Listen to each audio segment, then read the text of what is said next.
Talking to oneself is a habit everyone indulges in. We could no more stop talking to ourselves than we could stop eating and drinking.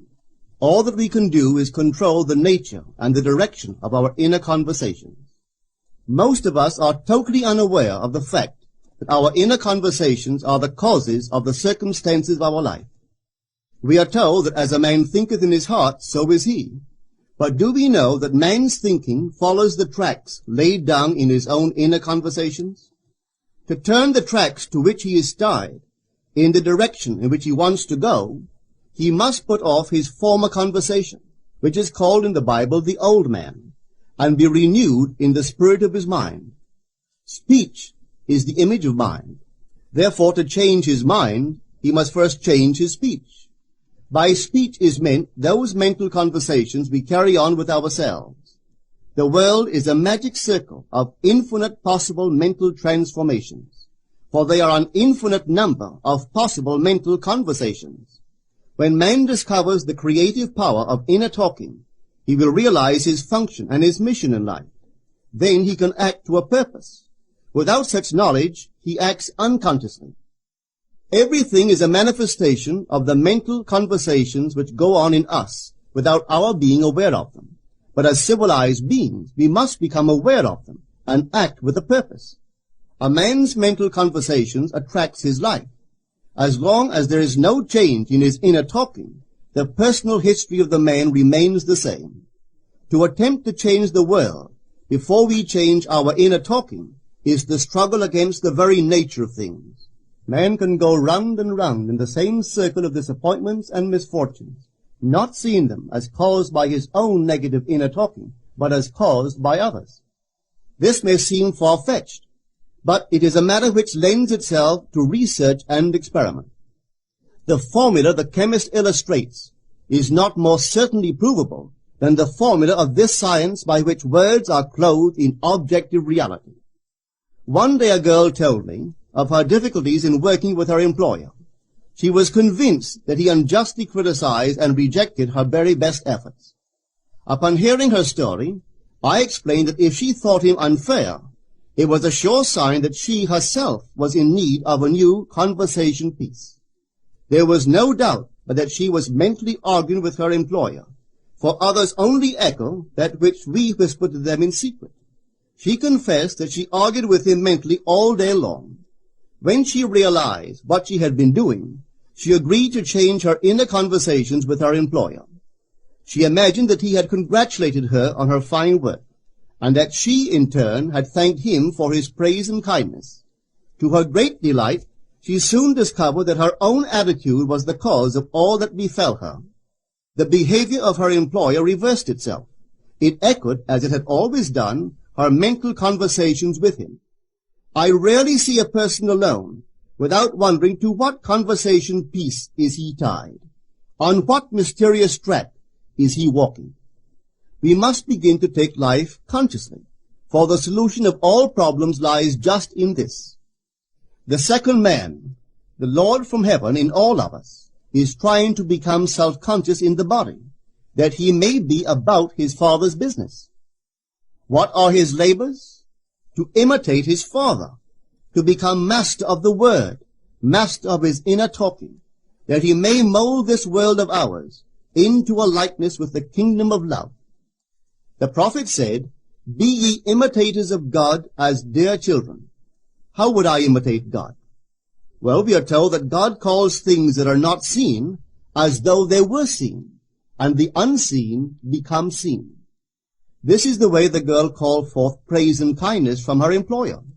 She carried on an imaginary conversation with her employer from the premise that he had praised her work, and he did. Our inner conversations represent in various ways the world we live in. Our individual worlds are self-revelations of our own inner speech. We are told that every idle word that men shall speak, they shall give account thereof. For by their words they shall be justified, and by their words they shall be condemned. We abandon ourselves to negative inner talking, yet expect to retain command of life. Our present mental conversations do not recede into the past as man believes. They advanced into the future to confront us as wasted or invested words. My word, said the prophet, shall not return unto me void, but it shall accomplish that which I please, and it shall prosper in all the things whereto I sent it. How would I send my word to help a friend? I would imagine that I am hearing his voice, that he is physically present, that my hand is on him. I would then congratulate him on his good fortune, tell him that I have never seen him look better. I would listen as though I heard him. I would imagine that he is telling me he has never felt better, he has never been happier. And I would know that in this loving, knowing communion with another, a communion populous with loving thoughts and feelings, that my word was sent, and it shall not return unto me void, but it shall prosper in the thing whereto I sent it. Now is the accepted time. Now is the day of salvation. It is only what is done now that counts, even though its effects may not be visible until tomorrow. We call not aloud, but by an inner effort of intense attention. To listen attentively, as though you heard, is to create. The events and relationships of life are your word made visible. Most of us rob others of their willingness and their ability to be kind and generous by our fixed attitudes towards them. Our attitudes unfold within us in the form of mental conversations. Inner talking from premises of fulfilled desire is the way to consciously create circumstances. Our inner conversations are perpetually outpictured all around us in happenings. Therefore, what we desire to see and hear without, we must see and hear within, for the whole manifested world goes to show us what use we have made of the word. If you practice this art of controlled inner speaking, you too will know what a thrill it is to be able to say, and now I have told you before it come to pass, that when it is come to pass, ye might believe. You will be able to consciously use your imagination to transform and channel the immense creative energies of your inner speech from the mental, emotional level to the physical level. And I do not know what limits, if any, there are to such a process. What is your aim? Does your inner talking match it? It must, you know. If you would realize your aim, for as the prophet asked, can two walk together except they be agreed? And of course the answer is no, they cannot. The two who must agree are your inner conversation and the state desired. That is, what you desire to see and hear without, you must see and hear within. Every stage of man's progress is made by the conscious exercise of his imagination, matching his inner speech to his fulfilled desire. As we control our inner talking, matching it to our fulfilled desires, we can lay aside all other processes. Then we simply act by clear imagination and intention. We imagine the wish fulfilled and carry on mental conversations from that premise. The right inner speech is the speech that would be yours were you to realize your ideal. In other words, it is the speech of fulfilled desire. Now you will understand how wise the ancient was when he told us in the Hermetica, there are two gifts which God has bestowed upon man alone, and on no other mortal creature. These two are mind and speech, and the gift of mind and speech is equivalent to that of immortality. If a man uses these two gifts rightly, he will differ in nothing from the immortals. And when he quits his body, mind and speech will be his guides, and by them he will be brought into the troop of the gods and the souls that have attained to bliss. With the gift of mind and speech, you create the conditions and circumstances of life. In the beginning was the Word, and the Word was with God, and the Word was God. The Word, said Hermes, is Son, and mind is Father of the Word. They are not separate one from the other, for life is the union of word and mind. You and your inner talking or word are one. If your mind is one with your inner conversation, then to be transformed in mind is to be transformed in conversation. It was a flash of the deepest insight that taught Paul to write, put off the former conversation, the old man, which is corrupt, and be renewed in the spirit of your mind. Put on the new man. Put on the new man and be renewed in the spirit of your mind, is to change your inner conversation, for speech and mind are one. A change of speech is a change of mind. The prophet Samuel said, "The Lord spake by me, and his word was in my tongue." If the Lord's word was in the prophet's tongue, then the Lord's mouth that uttered the word must be the prophet's mind. For inner conversations originate in the mind and produce little tiny speech movements in the tongue. The prophet is telling us that the mouth of God is the mind of man, that our inner conversations are the word of God, creating life about us as we create it within ourselves. In the Bible you are told that the word is very near to you, in your mouth and in your heart, that you may do it. See, I have set before you this day life and good, death and evil, blessings and cursings. Choose life. The conditions and circumstances of life are not created by some power external to yourself. They are the conditions which result from the exercise of your freedom of choice, your freedom to choose the ideas to which you will respond. Now is the accepted time. This is the day of salvation. Whatsoever things are of good report, think on these things. For your future will be formed by the word of God, which is your present inner talking. You create your future by your inner conversations. The worlds were framed by the word of God, that is, your inner talking. See yonder fields? The sesamum was sesamum. The corn was corn. The silence and the darkness knew. So is a man's fate born. For ends run true to origins. If you would reap success, you must plant success. The idea in your mind, which starts the whole process going, is the idea which you accept as true.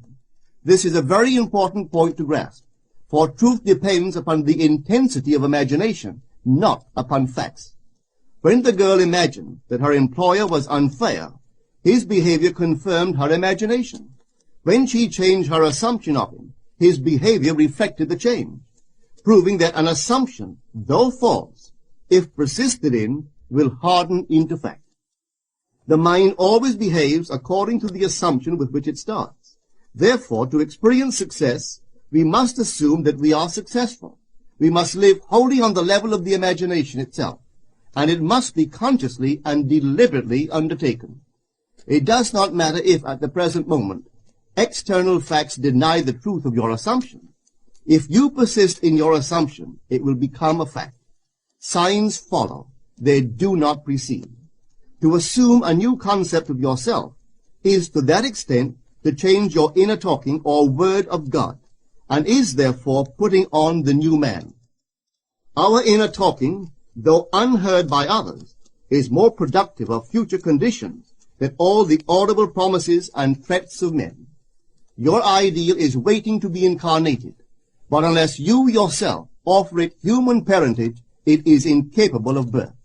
You must define the person you wish to be, and then assume the feeling of your wish fulfilled, in faith that that assumption will find expression through you. The true test of religion is in its use, but men have made it a thing to defend. It is to you that the words are spoken. Blessed is she that believed, for there shall be an accomplishment of those things which are spoken unto her from the Lord. Test it, try it. Conceive yourself to be one that you want to be, and remain faithful to that conception. For life here is only a training ground for image-making. Try it and see if life will not shape itself on the model of your imagination. Everything in the world bears witness of the use or misuse of man's inner talking.